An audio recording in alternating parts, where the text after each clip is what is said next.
Hello বন্ধুরা, কেমন আছেন? আশা করি সবাই ভালো আছেন। আজকে আমি আপনাদের জন্য আরেকটি নতুন ভিডিও নিয়ে এসেছি। রুবিক্স কিউব দুটি পদ্ধতির মাধ্যমে সলভ করা যায়, বিগনার্স এবং সিফপ মেথড। আপনারা এই দুই পদ্ধতির মাধ্যমে রুবিক্স কিউব সলভ করতে পারবেন। এই দুই পদ্ধতির মধ্যে কোনটি সবচেয়ে বেশি সহজ? আপনারা যদি না জেনে থাকেন তাহলে অবশ্যই ভিডিওটি শেষ পর্যন্ত দেখুন। আপনারা অবশ্যই জেনে যাবেন যে কোন পদ্ধতি সবথেকে বেশি সহজ। রুবিক্স কিউব সলভ করা খুবই সহজ, আবার আপনারা যতটা সহজ ভাবেন ততটা সহজ নয়। যারা রুবিক্স কিউব সলভ করতে পারে তাদের জন্য রুবিক্স কিউব সলভ করা খুবই সহজ, এবং যারা রুবিক্স কিউব সলভ করতে পারে না তাদের জন্য রুবিক্স কিউব কিন্তু সলভ করা খুবই একটি কঠিন।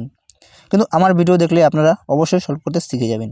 যারা সলভ করতে শিখে গেছে তাদের জন্য সিফপ মেথড হোক অথবা বিগনার্স মেথড হোক, যেই পদ্ধতি হোক, তারা কিন্তু খুব সহজেই রুবিক্স কিউবটি সলভ করতে পারবে। তবে আপনি রুবিক্স কিউব সলভ করতে শিখেননি, তাহলে আপনার জন্য বিগনার্স মেথড। আর যদি আপনি রুবিক্স কিউব সলভ করতে শিখে গেছেন তাহলে আপনারা সিফপ মেথডেও সলভ করতে পারেন। যারা নতুন রুবিক্স কিউব সলভ করতে শিখতে চান তাদের জন্য অবশ্যই বিগনার্স মেথড। সিফপ মেথড সলভ করতে একটু কঠিন হলেও কিন্তু সিফপ মেথডে খুব তাড়াতাড়ি রুবিক্স কিউব সলভ হয়ে যায়। আপনাদের ইউটিউবে দেখেন world record Rubik's cube solve এসব ভিডিও আছে, তারা কিন্তু বিগনার্স মেথডে সলভ করে না, তারা সিফপ মেথডে রুবিক্স কিউব সলভ করে।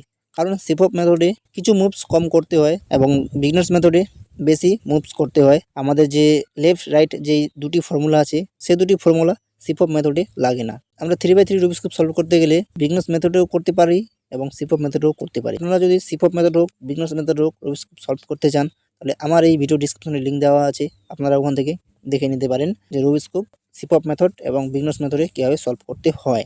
তবে সিফপ মেথড হোক বা বিগনার্স মেথড হোক, যেই পদ্ধতির মাধ্যমে আপনারা রুবিক্স কিউব সলভ করতে যাবেন তার আগে কিন্তু রুবিক্স কিউবের ব্যাপারে বেসিক কিছু জানতে হবে। আপনারা যদি রুবিক্স কিউবের ব্যাপারে বেসিক কিছু না জেনে থাকেন তাহলে আপনারা অবশ্যই ভিডিও দেখে নেবেন। আমার এই ভিডিওর ডিসক্রিপশনে লিঙ্ক দেওয়া আছে, সেখান থেকে আপনারা ভিডিওটি দেখে নেবেন রুবিক্স কিউবের বেসিক কিছু ডিটেলস। কারণ আপনারা যদি রুবিক্স কিউবের বেসিক কিছু ডিটেলস না জানেন তাহলে কিন্তু রুবিক্স কিউবটি সলভ করতে পারবেন না। আমরা বিগনার্স মেথডে রুবিক্স কিউব সলভ করতে গেলে প্রথমে আমরা কি করি, ইয়েলোর চারপাশে 4টা হোয়াইট নিয়ে আসি এবং হোয়াইট নিয়ে আসে পাশের কালারগুলি মিলিয়ে 180 ডিগ্রি ঘুরিয়ে দিই। তারপরে আমরা একটি হোয়াইটের ক্রস তৈরি করি। হোয়াইটের ক্রস তৈরি করার পর আমরা তারপরে কি করি, কর্নার মিলাই। কর্নার মিলানোর পর তারপরে আমরা লেফট কি রাইটের সূত্র অ্যাপ্লাই করি। কিন্তু সিফপ মেথডে আগে তো প্লাস তৈরি করতে হয়, প্লাসটিও কিছু আলাদা ধরনের তৈরি করতে হয়, এবং সেই প্লাসটি কীভাবে তৈরি করতে হয় সেই ভিডিওটি যদি দেখতে চান তাহলে আমার এই ভিডিও ডিসক্রিপশনে লিঙ্ক দেওয়া আছে, সেখান থেকে আপনারা দেখে নিতে পারেন। সিফপ মেথডে প্লাসটি তৈরি করে নেওয়ার পর আমরা কিন্তু এখানে একটি করে কর্নার সলভ করব না, এখানে আমরা একবারে কর্নার ওর সাথে সাথে এজ পিস দুটি একসাথে সলভ করব, যেটাকে সিফপে বলে ফার্স্ট টু লেয়ার। বিগনার্সে আমরা একটি কর্নার এবং একটি এজ পিস করে সলভ করি, কিন্তু সিফপে কর্নারের সাথে সাথে এজ পিস একসাথে দুটি সলভ করি।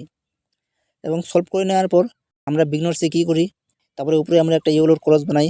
ইয়েলোর ক্রস বানানোর পর মিডল মিলাই, মিডল মিলানোর পর তারপরে আমরা কর্নার মিলাই, কর্নার মিলানোর পর তারপরে আমরা ফিনিশিং যে সূত্রটি আছে অ্যাপ্লাই করি। অ্যাপ্লাই করলে আমাদের কিন্তু রুবিক্স কিউবটি সলভ হয়ে যায়।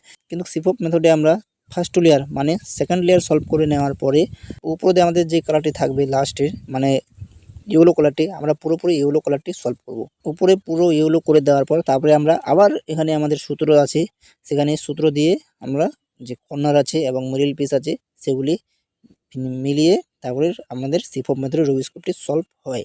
আপনারা যদি সিফপ এবং বিগনার্স মেথড দুটি সলভ করতে পারেন তাহলে আপনারা আমাকে কমেন্ট করে অবশ্যই জানাবেন।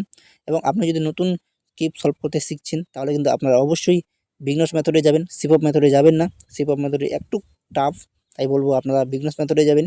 আর যারা রুবিক্স কিউব সলভ করতে শিখে গেছেন তারা যদি তাদের স্পিড বাড়াতে যায় তাহলে অবশ্যই আপনারা কিন্তু সিফপ মেথডে যাবেন, কারণ সিফপ মেথডে কিছু মুভস কম আছে, সেখানে আপনারা তাড়াতাড়ি রুবিক্স কিউবটি সলভ করতে পারবেন। এবং বিগনার্স মেথডের কিছু মুভ বেশি, তাই সেখানে আপনার ফার্স্ট রুবিক্স কিউব সলভ করতে পারবেন না, সেখানে আপনারা রেকর্ড বানাতে পারবেন না। তো আশা করছি আজকে আমি আপনাদের বোঝাতে পেরেছি সিফপ মেথড ভার্সেস বিগনার্স মেথড, এবং আপনাদের কী ধরনের ভিডিও লাগে সেটা আমাকে অবশ্যই কমেন্ট করে জানাতে পারো। আমি আপনাদের জন্য অবশ্যই সেই ভিডিও নিয়ে আসবো। ততক্ষণের জন্য বাই।